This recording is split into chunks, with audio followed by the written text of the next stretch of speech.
opening the door. The moment the lock was unlatched, Papa fell through the doorway, collapsing in a heap on the floor.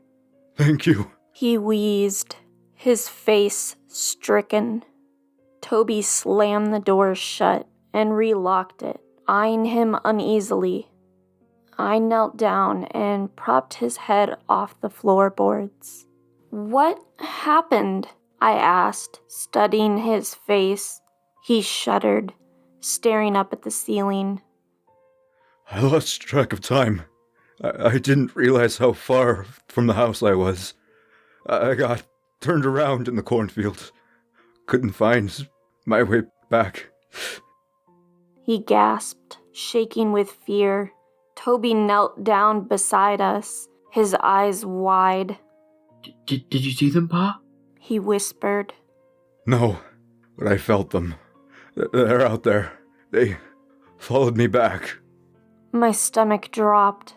Toby's face went white. They knew where we lived. We weren't safe anymore. "What do we do, Papa?" He looked deep into my eyes, his face so much older than when I had seen him mere hours ago. All we can do is wait until sunrise and make a run for it.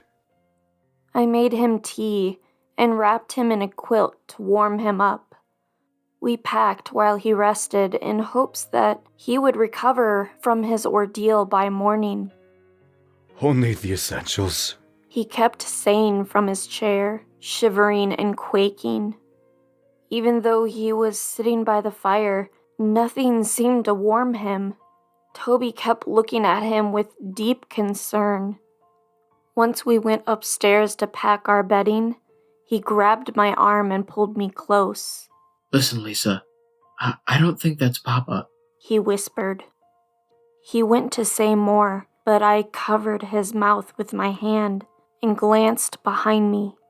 "Toby, I think you might be right, but there's only one way to know for sure," I hissed, taking my hand from his mouth. Sunrise? He breathed. I nodded, putting a finger to my lips. Lisa! His sudden call made us both jump. Lisa! "Yes, Papa?" Can you come down here, please? I need some water. Toby shook his head, but I knew I had to play along to avoid suspicion. "Just a minute," I called back before turning to Toby and whispering, "Lock the door behind me." My heart fluttered as I made my way down the steps. But once I saw him, my fears dissolved. His teeth were chattering. His whole body was seizing. He looked so frail, so weak. Lisa, water. He croaked, holding up his glass for me. I nearly had my finger on it when a sudden coughing fit made it slip from his hand and shatter on the floor. "Oh, Papa," I exclaimed, crouching down to pick up the shattered glass. What a poor, miserable wreck he was. "It's okay, I'll just... Ow!" The piece of glass embedded itself beneath my index fingernail. I sighed, gingerly attempting to pull it from my finger. The sudden grip around my wrist made me gasp in fright.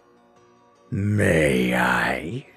The pale one, pretending to be my papa, asked, gazing at my wound hungrily.